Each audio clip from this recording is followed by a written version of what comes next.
बिस्मिल्लाहिर्रहमानिर्रहीम बिस्मिल्लाहिर्रहमान। आज जो हम एक दो शॉर्ट आंसर डिस्कस करेंगे, एक है acidic strength of the given compound के जो गिवन कंपाउंड है acetic acid, benzoic acid and phenol, इसमें कौन ज़्यादा एसिडिक है और कौन लेस एसिडिक है। ठीक है, सो इनमें और इनका ऑर्डर भी आपने लिखना है। अब देखिए यहाँ पे this is carboxyl group COOH, this is carboxyl group, और ये तो OH है, फिनॉल है।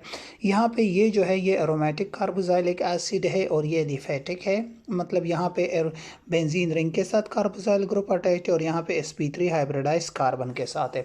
अब सवाल राइज होता है कि इन तीनों में से सबसे ज़्यादा एसिडिक कौन सा होगा और क्यों होगा। सो देखिए ये बेंजोइक एसिड है, इसमें ये जो है ये भी इलेक्ट्रॉन विड्रॉविंग ग्रुप है, बेंजीन भी इलेक्ट्रॉन विड्रॉविंग ग्रुप है, जिसकी वजह से ये नेगेटिव चार्ज अगर ये हाइड्रोजन निकल जाए तो यहाँ पर रेजोनेंस होता है, जिसकी वजह से ये स्टेबलाइज होता है। और फिर ये भी इलेक्ट्रॉन विड्रॉविंग ग्रुप है, सो जिसकी वजह से ये हाइड्रोजन आसानी से निकल जाता है क्योंकि इलेक्ट्रॉनिक डेंसिटी ऑक्सीजन फिर यहाँ और फिर यहाँ शिफ्ट हो जाती है। सो जिसकी वजह से बेंजोइक एसिड सबसे ज़्यादा एसिडिक होता है।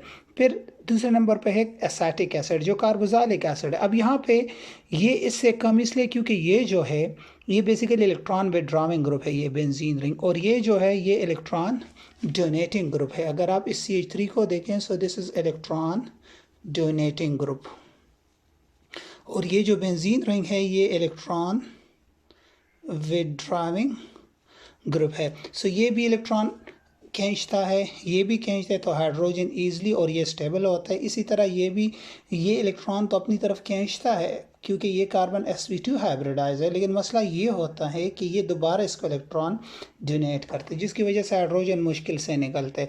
सो इस वजह से यहाँ पे बेंजोइक एसिड सबसे ज़्यादा है, फिर एसिटिक एसिड है क्योंकि जो नेगेटिव चार्ज है ये इलेक्ट्रोनेगेटिव एटम्स पे, यहाँ पे भी इलेक्ट्रोनेगेटिव एटम्स है, लेकिन अगर यहाँ पे आप देखें H निकाल लो तो फिनॉक्साइड आयन बन जाएगा। अब ये नेगेटिव जो है ये यहाँ तो इलेक्ट्रोनेगेटिव है, लेकिन यहाँ पे sp2 हाइब्रिडाइज कार्बन है, जिसकी वजह से ये सबसे कम एसिडिक होता है।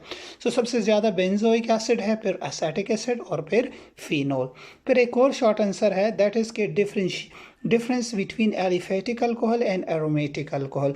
अब देखिए जब OH ग्रुप अटैच्ड होता है बेंजीन रिंग के साथ, तो स्टूडेंट के जहन में होता है कि ये एरोमेटिक अल्कोहल है। बेसिकली ये एरोमेटिक अल्कोहल नहीं है, ये फिनॉल है या डेरिवेटिव ऑफ बेंजीन है। क्या है? डेरिवेटिव ऑफ बेंजीन, जिसको हाइड्रोक्सी बेंजीन भी कहते हैं।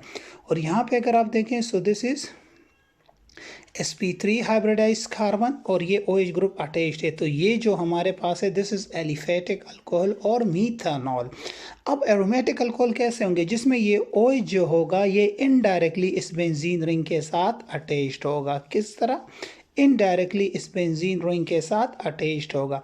मतलब अगर आप इस कार्बन को देखें तो ये भी sp3 हाइब्रिडाइज है लाइक दैट, से इसलिए इसको आप अल्कोहल कह सकते हो, इसको आप अल्कोहल नहीं कहते, इसको फिनॉल कहते हैं।